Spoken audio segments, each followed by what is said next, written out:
Quand Jésus dort, Jésus dort, qu'est-ce qu'on fait? Jésus dort. Nous allons lire ensemble le texte qui nous parle de ce sommeil. Matthieu 8, versets 23 à 27. Et je lis la parole de Dieu.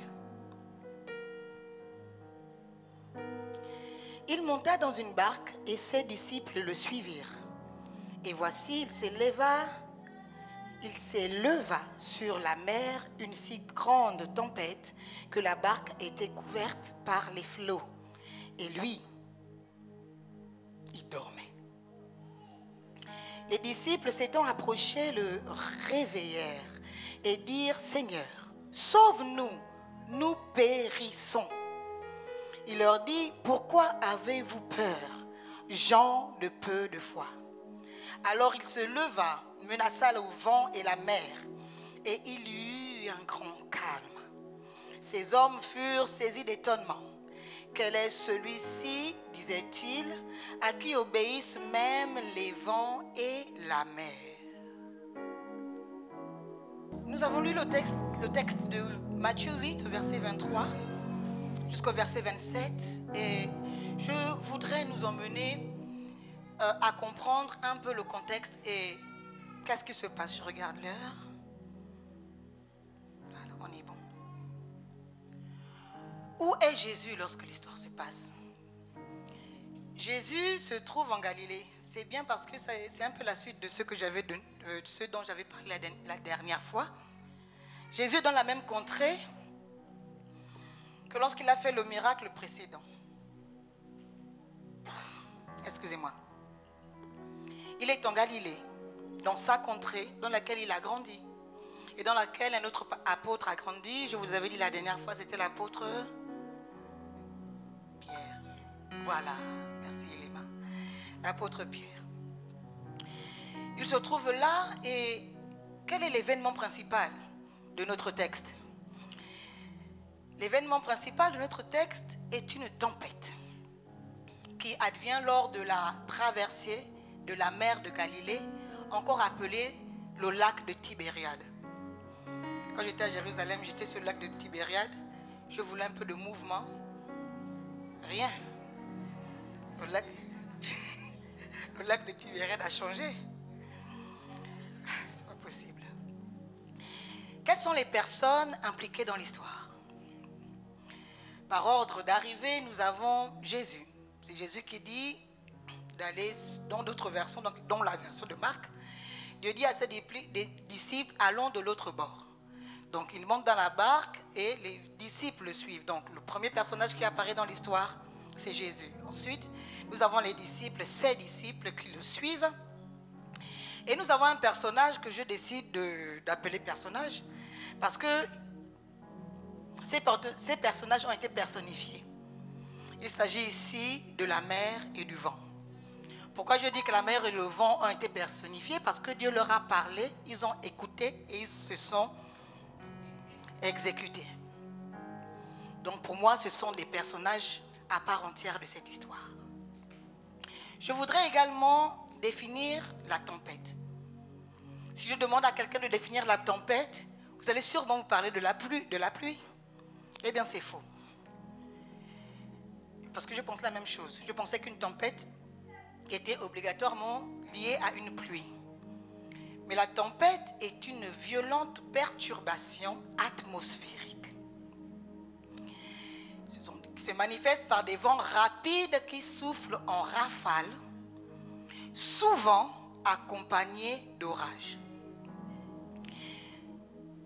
La tempête est une perturbation atmosphérique. Cela veut dire qu'il y avait une certaine atmosphère que la tempête vient perturber, vient bouleverser. Les tempêtes ne sont pas réservées qu'aux chrétiens. Nous avons un passé et nous savons que nous sommes passés par des perturbations, même avant de connaître Christ. Quand nous étions non chrétiens, nous avons traversé des vents violents. Je veux donc répondre à tous ceux qui nous demandent de quitter Christ. En écho avec l'enseignement de l'évêque Gélil d'Orego à Ressemblance ce mardi. Il disait ceci, il disait qu'un bon chrétien ne demande jamais à un autre chrétien de quitter son église. Et je vais élargir cette phrase aux non-chrétiens également. Parce que beaucoup d'entre nous, nous faisons souvent face à nos parents proches que nous aimons et qui nous aiment et qui nous demandent tout de même de quitter l'église ou d'arrêter avec ces choses de Jésus, parfois reliées à notre passé historique, à la colonisation. Relions Jésus uniquement à la religion des colons, à la religion des gens qui n'ont pas la même couleur de peau que nous, ou encore à une religion qui ne nous appartient pas. Je voudrais dire à toutes ces personnes que vous ne connaissez pas ce qu'on a vécu. Vous ne savez pas les tempêtes que nous avons traversées bien avant même de connaître Christ. Vous ne savez pas les perturbations, non pas atmosphériques, mais spirituelles, mentales, familiales, familières que j'ai traversées. Je suis passé, pour certains d'entre nous, nous pouvons dire que je suis passé par des perturbations mentales, des envies de suicide. J'ai été isolé et j'ai vécu des troubles comportementaux. Pour certains d'entre nous, nous avons été violentés, violés, abusés. Nous détestions notre corps. Nous détestions qui nous étions. Nous étions sujets à des addictions aussi malsaines les unes que les autres. Nous étions sous l'emprise, sous l'empire de la drogue, du sexe, de l'alcool. Nous étions en proie à des rêves qui nous empêchaient de dormir en toute tranquillité. Nous étions perdus. Les hommes disaient de nous qu'il n'arriverait rien de notre destinée. Nous étions perdus. Jusqu'au jour où nous avons rencontré Christ. Et il a changé de manière drastique, mais merveilleuse, le cours de notre destinée qui était pourtant désastreuse. Il nous a donné l'envie de vivre à nouveau et nous a donné un but pour notre destinée. Alors je vais vous dire que je ne quitterai pas Jésus. Je vais vous dire que je ne vais pas abandonner la maison dans laquelle il m'a établi. Je ne vais pas abandonner ma foi. Si je l'abandonne, j'irai où? Il a les paroles de la vie. Alors je décide ce matin et je déclare haut et fort que Jésus est le meilleur choix que nous avons fait. Et nous ne reculerons jamais dans le nom de Jésus. Amen. Moi j'ai choisi Jésus-Christ dans ma vie. Je ne veux plus reculer, jamais reculer, jamais reculer, jamais reculer. Je veux toujours avancer, toujours avancer, toujours avancer, toujours avancer. Pourquoi il y a des tempêtes dans nos vies? Pourquoi les tempêtes? Réponse. Pour éviter une vie d'échec. Oui. Ça semble contradictoire. Nous vivons dans les tempêtes pour éviter une vie d'échec. Mais ce que je veux nous faire comprendre ce matin, c'est qu'il faut passer l'épreuve de la tempête aujourd'hui. Car on ne traverse pas qu'une seule tempête. Le risque, c'est de croire que la tempête que tu traverses aujourd'hui, c'est la pire. Mais si on demande à nos aînés, ils vous diront: ah, oh, tu es passé par là, c'est bien. C'est très bien. Gloire à Dieu. Oh, tu t'es marié, tu as réussi ton mariage. C'était une belle fête. Alléluia. C'était compliqué, la famille était presque au bord de la division, ton compte bancaire était au rouge, mais tu as pu quand même organiser ce mariage. Alléluia. Et puis tu rentres dans le foyer. Et puis tu as ton premier enfant. Et puis tu as ton deuxième enfant. Et puis ton époux ou ton épouse a une opportunité de travail qui lui demande d'aller vivre à l'extérieur. Et puis. Nous sommes bien d'accord que rien que pour l'exemple du mariage, nous traversons plusieurs tempêtes. Et malheureusement, les apôtres, dans le futur, mais les disciples à l'époque, ont échoué à l'épreuve de l'eau. Et devant l'épreuve du jour de l'arrestation de Jésus, ils ont manifesté le même comportement. Ils ont eu peur et ils ont fui. De la même manière qu'ils ont eu peur dans la barque. C'est parce que dans la barque, il n'y avait pas d'endroit où fuir. En temps normal, ils auraient dit à Jésus, dors, hein? Bon, ce qui nous concerne, on plonge. La peur qui s'est manifestée lors de la traversée du lac Tibériade, c'est la même peur qui s'est manifestée lors de l'épreuve du jour de l'arrestation de Jésus. D'échec en échec. C'est le pasteur Karil qui nous a parlé de Jésus qui marche sur les eaux. Et ce jour-là aussi, ils ont eu peur. D'échec en échec en échec. Si le jour où Jésus a marché sur les eaux, ils avaient vaincu la peur, le jour de la traversée du lac de Tibériade, ils n'auraient pas eu peur.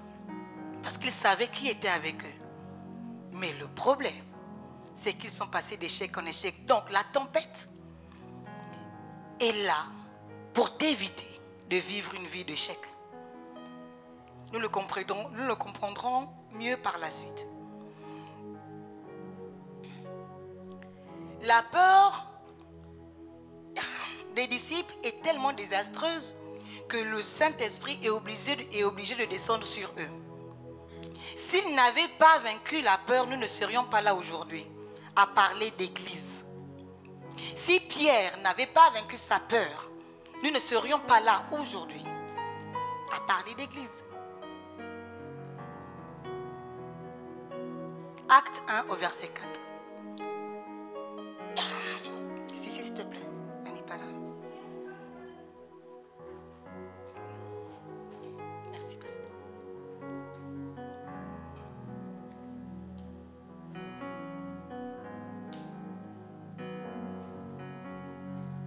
Nous allons lire quelques passages ce matin et je vais avoir besoin de quelques voix. Donc veuillez noter pour que l'enseignement soit, pour que la prédication soit plus fluide. Iléma, s'il te plaît, tu me liras. Acte 2, versets 1 à 4. S'il te plaît, Edna, tu liras. Marc 4 au verset 38. Joël, s'il te plaît. Job 31, 1 à 3, 23 et 35. Job 31, versets 1 à 3, 23 et 35. Sonia, Jean 17, 6. Jean 17, 6. Fadila, je ne t'ai pas oublié. Deutéronome 31, 6 et 8.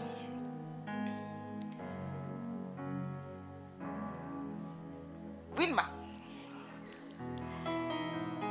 Ésaïe 41, 10. Et Zémira, je connais les noms. J'ai quand même gagné.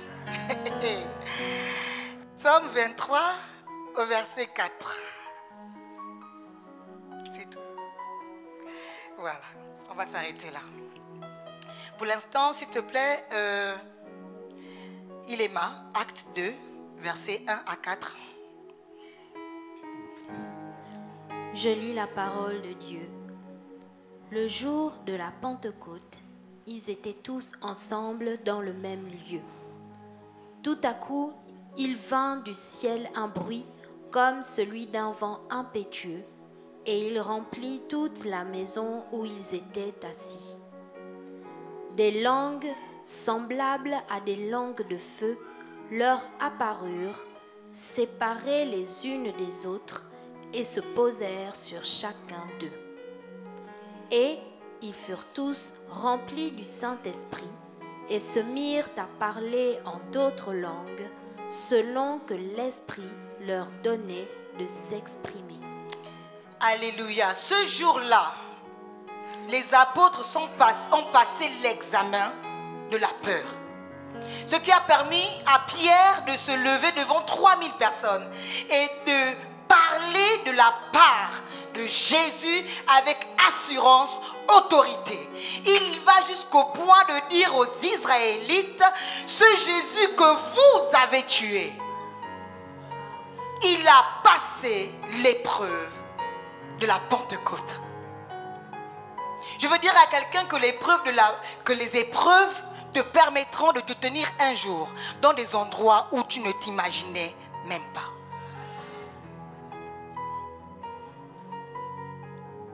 Nous avons répondu à la question pourquoi les tempêtes. Et nous allons répondre à la question que nous attendons tous ce matin, pourquoi Jésus dort. Premièrement, nous allons, pour répondre à cette question, étudier les deux comportements. Le comportement de Jésus d'une part et le comportement des apôtres dans la même situation. Le comportement et la réaction des disciples, numéro 1, a été celle-ci. Se dire, Jésus dort parce qu'il ne s'inquiète pas pour moi. Cela est visible dans Marc 4 au verset 38. Je lis la parole du Seigneur. Jésus, à l'arrière du bateau, dormait, la tête appuyée sur un coussin. Ses disciples le réveillèrent alors en criant « Maître, nous allons mourir, cela ne te fait donc rien ?» Voilà. Première réaction des disciples, Jésus dort parce qu'il ne s'inquiète pas pour nous. Seigneur, je vais mourir. Seigneur, ne te rends-tu pas donc compte que mon titre de séjour arrive à expiration et si je ne l'ai pas, je serai mise à la porte du territoire français? Seigneur, ne sais-tu pas que ce cancer qui est en phase 1, si tu ne guéris pas maintenant et qui passe en phase 2, je vais mourir? Seigneur, ne vois-tu pas mon enfant qui est en train de se perdre maintenant? Il va sûrement devenir le plus grand délinquant de la France et se retrouver en prison. Seigneur, ne vois-tu pas mon âge avancé? Lorsque je me regarde dans le miroir, je ne dis plus que je suis jolie, mais je vois les rides caractérielles se former. Est-ce que je serai encore mariable d'ici 2 ou 3 ans? Et mon corps pourra-t-il encore porter l'enfant de mon futur époux? Seigneur, voici j'ai 40 ans, j'ai une famille, je n'ai toujours pas une maison en mon nom. Je suis toujours dans un appartement et je n'arrive pas à sécuriser l'héritage de mes enfants en tant que père. Seigneur, ne t'inquiètes-tu pas que mon ministère n'avance toujours pas? Seigneur, cela ne te fait donc-il rien que je souffre? Tu ne t'inquiètes pas. En fait, ça ne te fait rien puisque tu dors. Dans la même situation, Jésus dort simplement parce qu'il sait que sa mort n'est pas prévue à l'intérieur d'une barque. Parce qu'il sait qu'il va mourir, oui, mais pas à cause d'une tempête. Jésus sait qu'il va mourir à la croix. Jésus sait qu'il ne va pas mourir parce qu'une barque est chamboulée ou qu'elle tangue ou que l'eau rentre à l'intérieur. Jésus dort parce qu'il sait.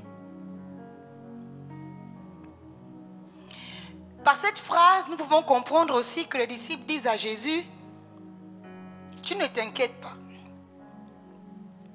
Je n'ai pas beaucoup d'importance à tes yeux avec tout ce que j'ai fait pour toi.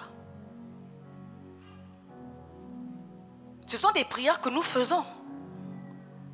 Seigneur, n'ai-je pas donné l'offrande quand le pasteur Elvire a demandé de faire l'offrande spéciale? N'ai-je pas répondu à toutes les instructions que l'évêque a faites depuis janvier? J'ai loué de manière extraordinaire, j'ai jeûné. De manière extraordinaire, j'ai prié. De manière extraordinaire, j'ai donné. De manière extraordinaire, j'ai agi. De manière extraordinaire, je suis connecté les mardis et je prie les vendredis. Lorsque c'est mon tour de faire le nettoyage de l'église à la maintenance, je suis là avec tout ce que je fais pour toi. Seigneur, tu dors.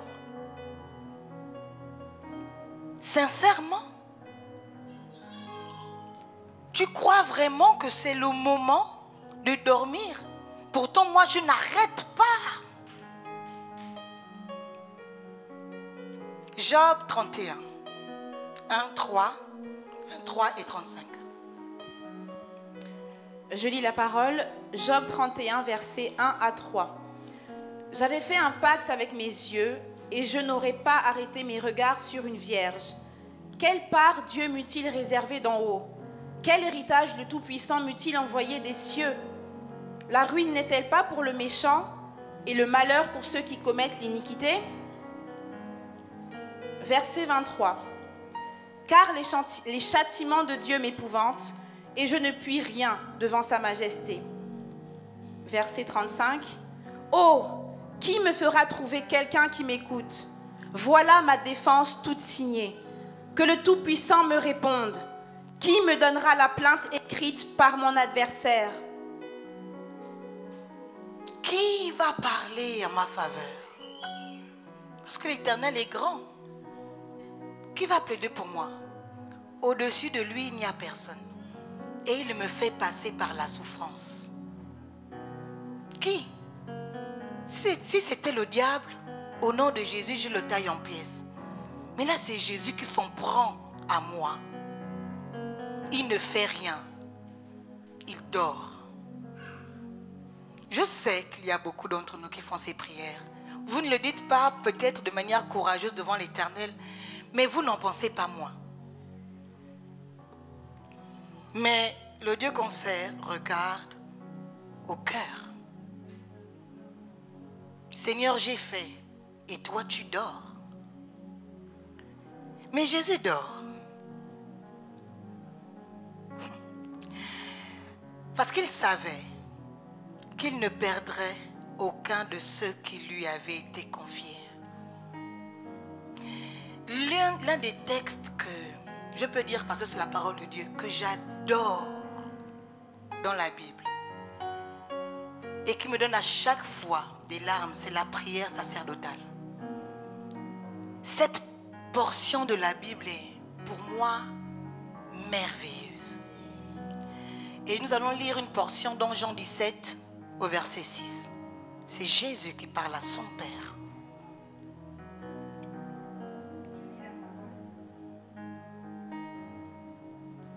Je lis la parole dans Jean 17 au verset 6. Au verset 6. J'ai fait connaître ton nom aux hommes que tu m'as donnés du milieu du monde. Ils étaient à toi et tu me les as donnés et ils ont gardé ta parole. Encore, continue. Verset 7. Maintenant, ils ont connu que tout ce que tu m'as donné vient de toi. Continue. Car je leur ai donné les paroles que tu m'as données et ils les ont reçues. Et ils ont vraiment connu que je suis sorti de toi et ils ont cru que tu m'as envoyé. Continue. C'est pour eux que je prie. Je ne prie pas pour le monde, mais pour ceux que tu m'as donnés, parce qu'ils sont à toi. Amen. Jésus prie pour ce que Dieu lui a donné. Si vous vous demandez comment Jésus prie pour vous, lisez la prière sacerdotale. C'est une aube à l'amour du Père envers son fils, du fils envers son père, du fils envers ses disciples et des disciples envers leur Jésus. C'est une aube à l'amour. Si tu ne sais pas comment Dieu parle de toi devant le Père, lis la prière sacerdotale. Il dit, je n'ai perdu aucun de ceux que tu m'as donnés, si ce n'est le fils de la perdition. Il savait qu'il ne perdrait aucun des disciples qui étaient sur cette barque. Dans la version de Marc, on se rend compte qu'il y avait plusieurs barques. Il n'y avait pas que la barque dans laquelle les apôtres étaient avec Jésus, et aucun d'eux n'est mort parce que Jésus était là. Ce que je veux nous faire comprendre, c'est que Jésus n'a pas reproché aux disciples de l'avoir réveillé. Il n'a pas dit pourquoi m'avez-vous réveillé. Jésus n'a pas reproché aux disciples d'avoir appelé son nom. La difficulté avec nous, c'est que nous faisons comme les disciples, nous appelons Jésus rempli de peur et de reproches. Jésus, ne t'inquiètes-tu donc pas que nous mourions? Jésus, ne t'inquiètes-tu donc pas que mon corps flétrit? Seigneur, tu ne t'occupes pas de mon mariage qui est en train de se disloquer. Dieu, j'ai peur.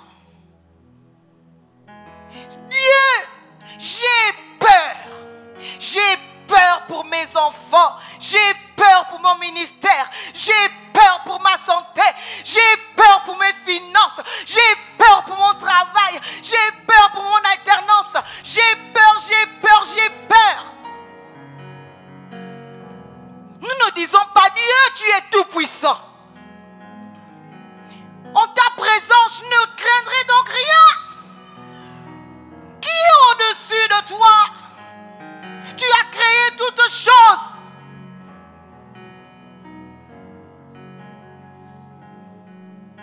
Jésus reproche aux disciples d'avoir peur pendant la tempête.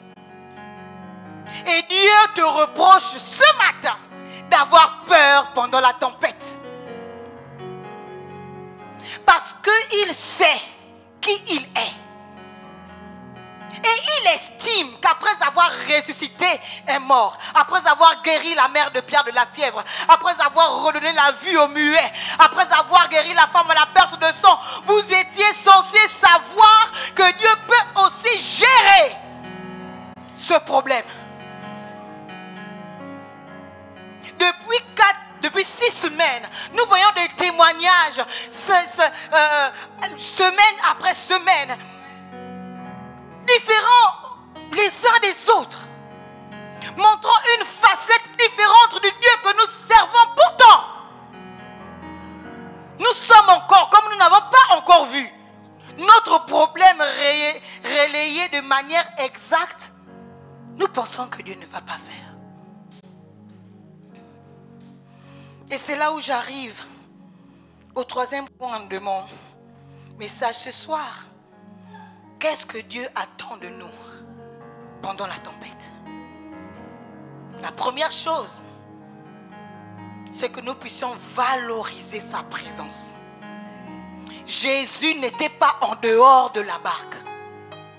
Jésus était dans la barque. Et il dormait. C'est l'évêque qui disait, si Jésus dort pendant une tempête, ce que tu dois faire, c'est dormir. Parce qu'à la fin, c'est lui qui a dit, allons de l'autre bord.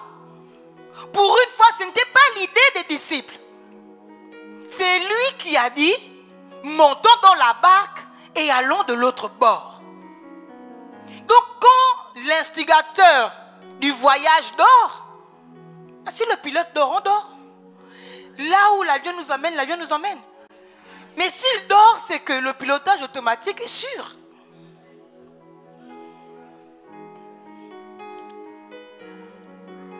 Il était là. Est-ce que tu crois quand on dit que ton corps est le temple du Saint-Esprit? Non, tu ne crois pas. Parce que si tu savais que ton corps était le temple du Saint-Esprit, en voyant la maladie, tu ne tremblerais pas autant. Parce que la maladie ne règne pas où Jésus règne. La maladie ne fait qu'agiter sa queue. Mais ton Rédempteur se lèvera et parlera à la maladie et dira à la maladie, tais-toi. En son temps. Est-ce que tu crois que Jésus est dans ta barque? La première chose que la tempête vient faire, c'est de minimiser, rendre nul et rendre inefficace notre notion de la présence de Dieu. Je ne viens pas dire que Dieu n'est pas là, je sais, parce que sa parole dit qu'il est là. Deutéronome 31 au verset 6 et 8. Je lis la parole de Dieu en Deutéronome 31, verset 6. Fortifiez-vous et ayez du courage. Fadila, lis ça bien. Fortifiez-vous et ayez du courage. Fortifiez-vous et ayez du courage. Ne craignez point et ne soyez point effrayés devant eux, car l'Éternel, Oui. car l'Éternel ton Dieu marchera lui-même avec toi. Il ne te délaissera point, My God. il ne t'abandonnera point. C'est écrit. Il ne te, Délaissera point, Il ne te- t'abandonnera point. il ne me, Délaissera. il ne me,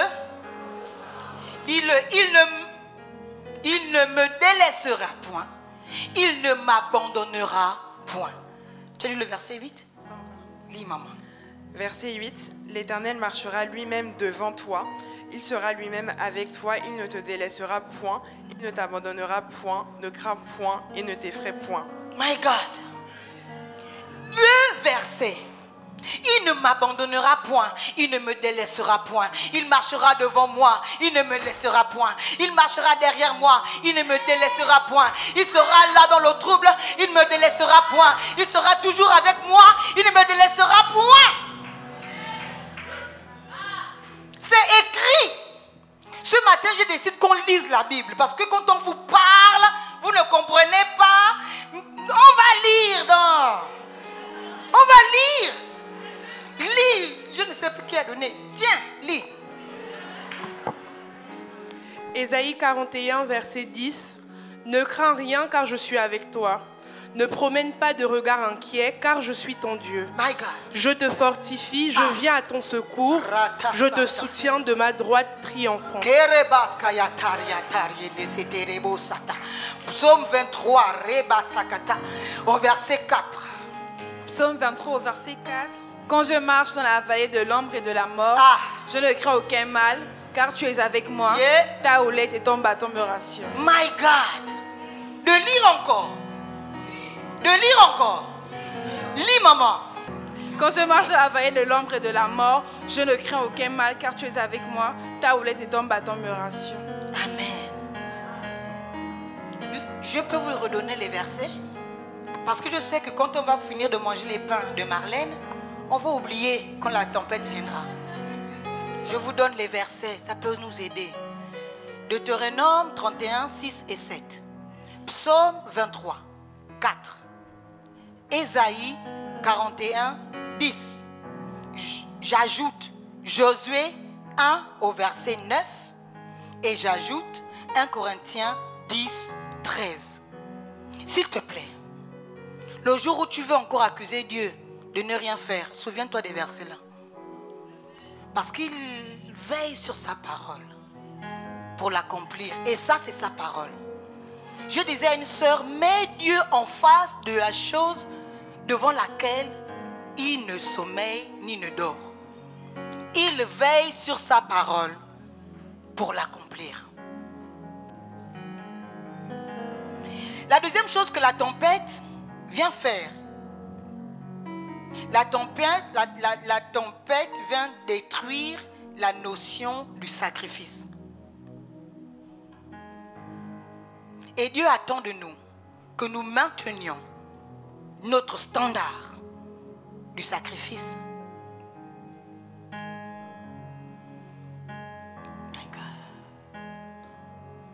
Qui peut me lire Daniel 11, 31-32? À chaque fois Et je veux te prendre à témoin. À chaque fois que tu décides de ne plus donner à Dieu, est-ce que c'est dans les temps de bonheur? À chaque fois que tu luttes pour donner ton offrande, est-ce que c'est pendant les temps de paix?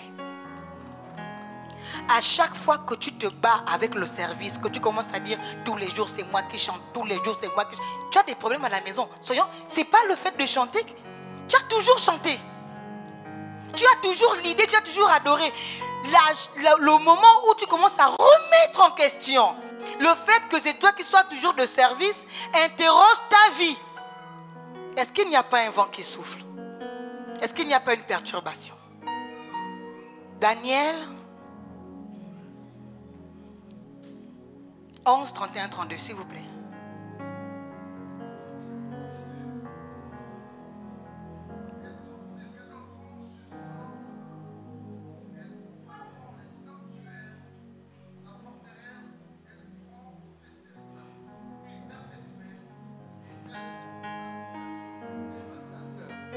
Est-ce que tu peux relire la partie où il dit « Elles feront cesser le sacrifice » au micro, s'il te plaît.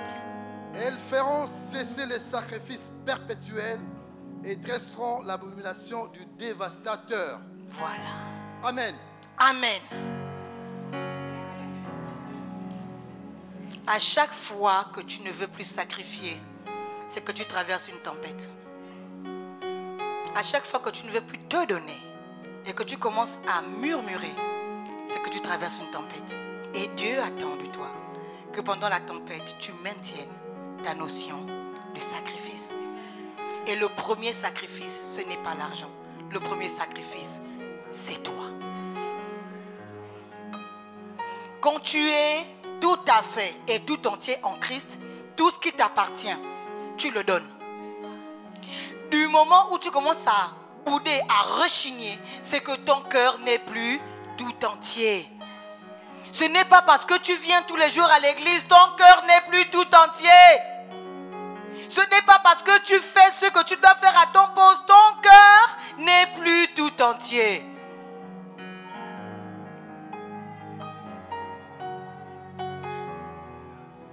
Ainsi, on se rend compte que la tempête a pour but final, de nous détruire. Parce que quel est le plus grand malheur? Mon Dieu. Un chrétien pour qui la présence de Dieu ne signifie plus rien. C'est l'un des plus grands malheurs qui puisse vous arriver. Un chrétien qui vit sans espérance de délivrance, c'est le plus grand malheur qui puisse t'arriver. Parce qu'en fait, tu es reparti dans la peur de ceux qui ne connaissent pas Christ. Tu iras au ciel, mais ta vie sur la terre sera difficile. Et Dieu ne veut pas que nous vivions le malheur.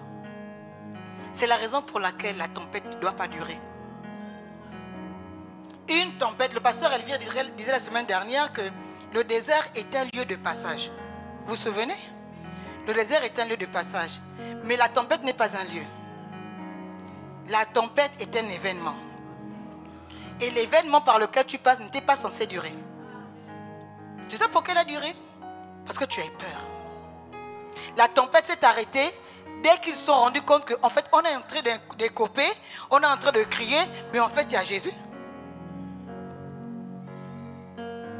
Aujourd'hui, tu vas arrêter de te plaindre et ne pas réveiller Jésus en pleurant, en criant, en lui faisant des reproches, en lui présentant le souvenir de tes sacrifices.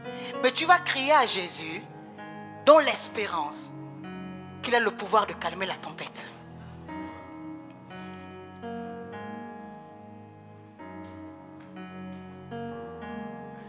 Voici, j'ai créé l'ouvrier. C'est Dieu qui parle à Ésaïe.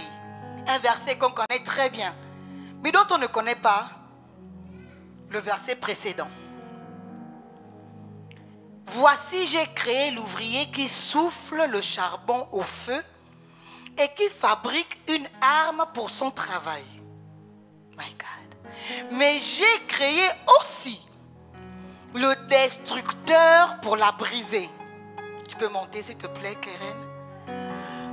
Toute arme forgée contre toi sera sans effet. Et toute langue qui s'élèvera en justice contre toi, tu la condamneras.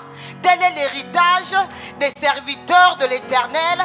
Tel est le salut qui leur viendra de moi, dit l'Éternel. Mais auparavant, il dit qu'il a créé l'ouvrier qui souffle le charbon. Dieu a créé la personne qui va forger des armes contre toi. Dieu a créé la tempête.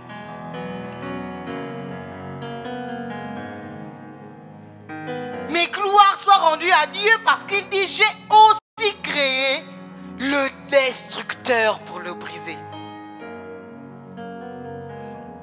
Et ensuite, toute arme forgée contre toi. Il n'a pas dit, je serai le destructeur.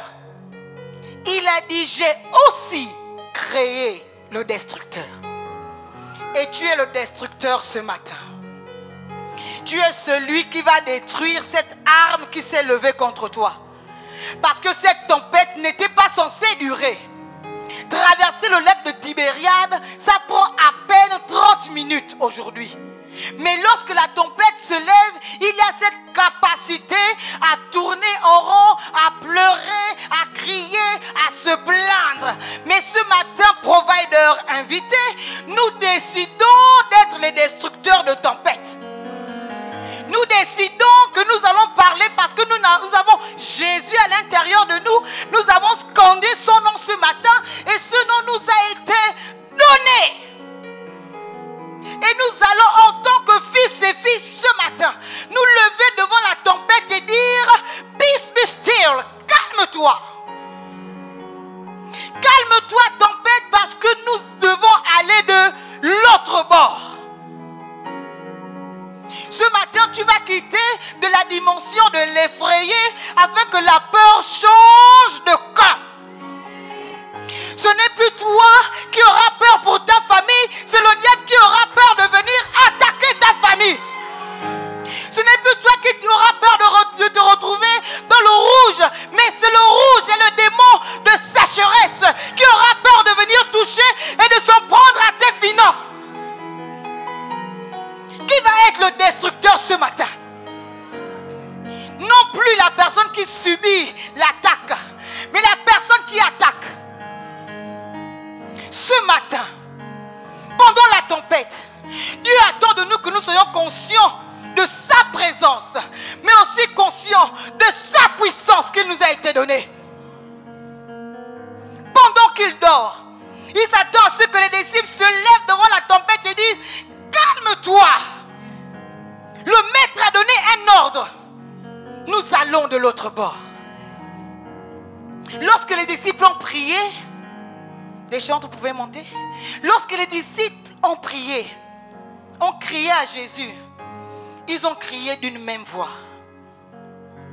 Même Pierre, qui se démarque souvent, ne s'est pas démarqué ce jour-là. Il a crié à Jésus avec ses frères. Et ce matin, nous allons nous lever, nous tenir 2 à 2 et nous allons crier à l'Éternel.